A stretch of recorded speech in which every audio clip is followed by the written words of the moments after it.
You're listening to Sold Out Sports Talk with Roman Gabriel III. In this segment, Roman talks with former NFL quarterback Jim Everett. Visit soldouttv.com for all things faith, family, and sports. And follow Roman on Facebook at the Roman Gabriel III fan page. Now, once again, here's Roman Gabriel III. Welcome back to Sold Out Sports Talk on American Family Radio, and I am pumped up to have a guy that I got a little connection with, former Los Angeles Rams quarterback and Purdue quarterback Jim Everett, but I knew him starting out when he was a championship quarterback at El Dorado High School when I was at the University of New Mexico. Jim, great to have you in, buddy. Boy, I tell you what, Roman, our paths have crossed here and there. It's good that our paths are crossing again. But UNM Lobos, what about way back in the day?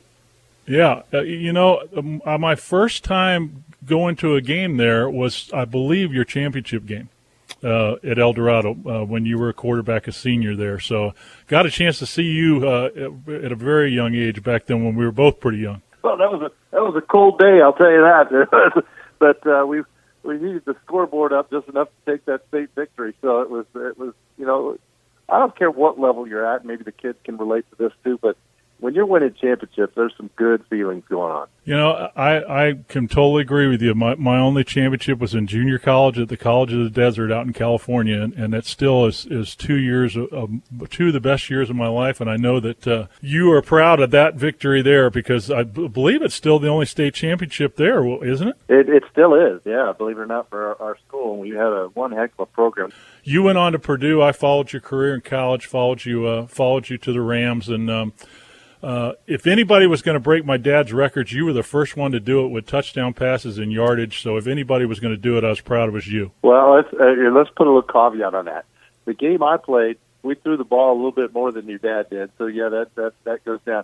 And you look back, and Drew Brees, he comes to Purdue and breaks all my records, but they were doing that all-out throw-off, kind of like they're doing in the NFL now. So I think any records that may be standing are going down in history in flames quickly. Jim Everett is with us, former Los Angeles Rams quarterback, and Jim, you got to be fired up. I know people were thinking, hey, what it's going to be like when the Rams come back to Los Angeles, but it's been absolutely amazing to see all of your fans from the Anaheim days and then the old L.A. Ram days for the Coliseum. To see them back in the Coliseum is pretty cool. Oh, it's fabulous. It's almost like lightning striking. The fact that a team leaves a city and then comes back 20-some years later and rekindles its love affair, and the way they're doing it, and the way Stan Kroenke brought the team back, the way he's building the stadium. I mean, it's just energy, and hiring a guy like Sean McVay to run this offense that's pretty much state of the art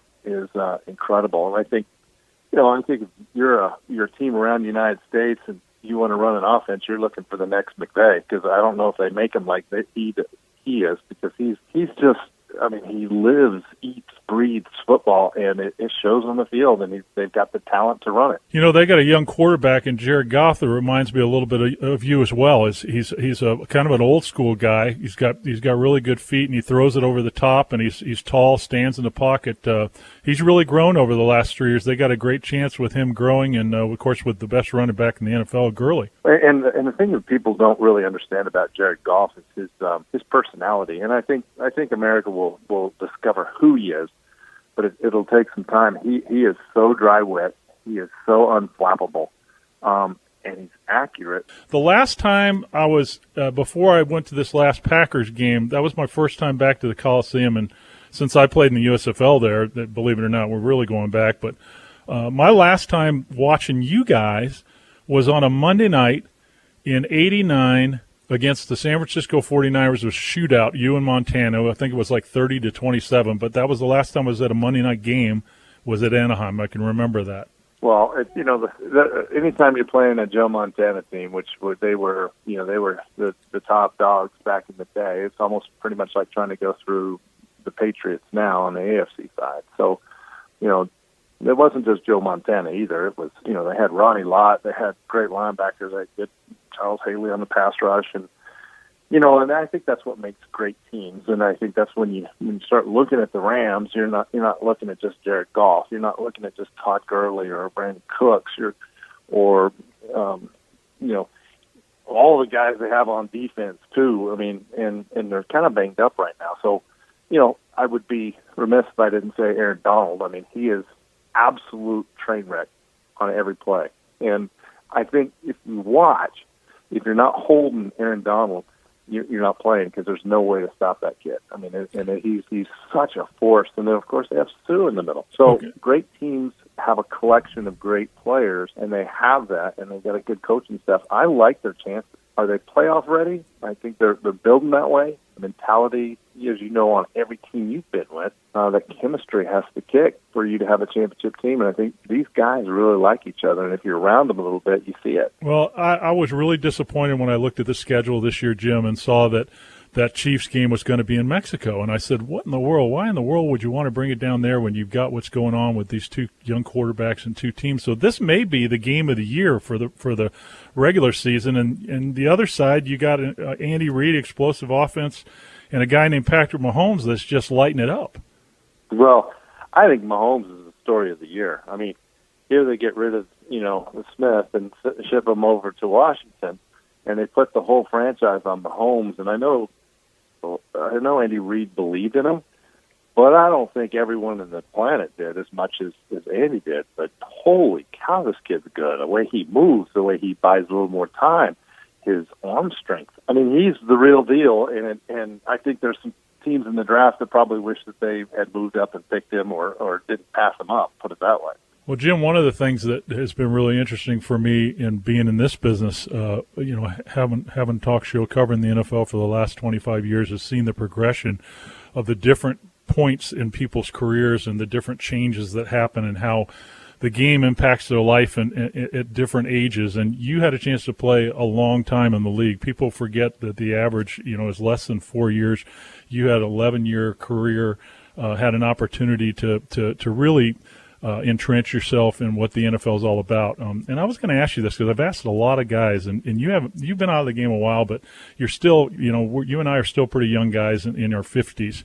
So tell me about, being married, having your own kids, having the relationship with the Rams that you've had and living out in Southern California. What are some of the things for your platform in terms of things you've been able to do as a man and as a former player that excite you and about that process that you've been through in your life? Well, I mean, I actually played 12 years, Roman. So it's by the time, when we played in the day and the age where we got hit even after we threw the ball. I mean, so if they were within one step of you, they could still blow you up. So it was a much different game as far as the quarterback position. I mean, now they're protecting them. They're doing so many good things to help the guys who are throwing the ball make sure that they could play another down. Like, a lot of times we would go or whatever it might be because we'll get blown up. But to answer your question, I think there's always some balance. I know, like, for example, when I was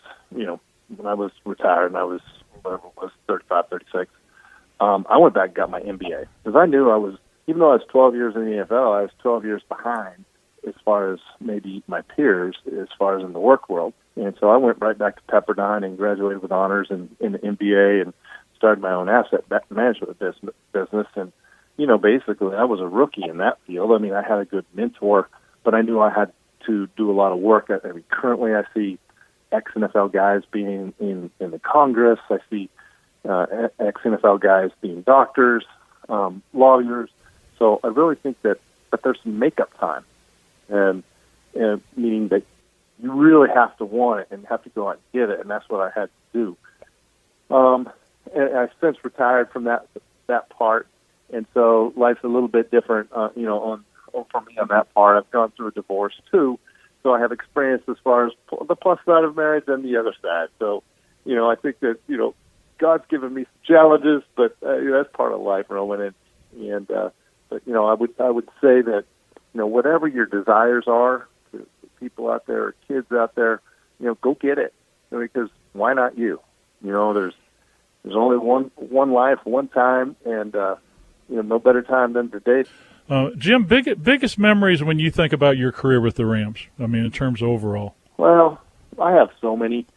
I mean, number one, I talk about on the field, but the fact that someone drafts you initially and wants you and actually wants to pay you for a game that you absolutely love is, they're not paying me now, but I still love the game.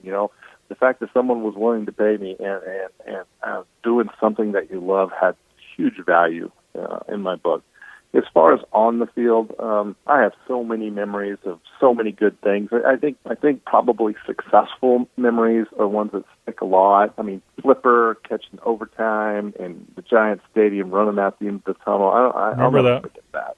Yeah, it was 89 was a huge year for you guys. It was a huge year. We had a lot of things bounce right. We were relatively injury free on offense. Things were going underneath Aunt Peasy's offense, the same offense that North Turner was running with Troy Aikman, that they won some championships with. It's kind of neat, and I get to follow the line of that. Just to be around those moments that are so special for somebody, just is so meaningful. If you're a fan of the game and you're seeing one of NFL's best performances ever, and you're right there, it's awesome. Kind of like handing the ball off to Eric Dickerson. Here's one of the best guys ever to play, and getting a chance to hand the ball to him, watch him run is pretty darn special. Jim Everett, former Los Angeles Rams quarterback, and now, like all of us, a big fan of what's going on with the Rams in Los Angeles. And of course, Jim, we're continuing to think and keep in prayers all the victims of the fires. The area in Westlake, Thousand Oaks, Agora, where I grew up. A lot of my friends who were evacuated and have been through some tough things there. So I applaud the Rams for giving, I think they said, a ton of tickets to a lot of these first responders and others that have suffered through that. Yeah, it's been a tough time on a lot of different people, and not only that, but they had the shooting right before that. So there's just been some stuff that one after another. But I'm really glad that we have an organization like the Rams who understand the community, understand the ups and downs. Here's a player, I'd say J.J. Watt down in Houston, what he did after the flood. I just think there's so many good things that can happen from role models, and an organization like the Rams here, when stuff goes south, to be able to pick some people's spirits up and realize, there is going to be another day, and we can all make it through together. Jim Everett. Jim, listen, I hope you'll come back in, and I look forward to seeing you at Philadelphia in a couple of weeks for the game out there, and appreciate so much you coming on Sold Out and sharing some of your stories with us. You've been listening to Sold Out Sports Talk with Roman Gabriel III. Our podcasts are available at afr.net. You can follow Roman on his official website, soldouttv.com, and on Facebook at Roman Gabriel 3. We'll catch you next time on Sold Out Sports Talk, your source for faith, family, and sports.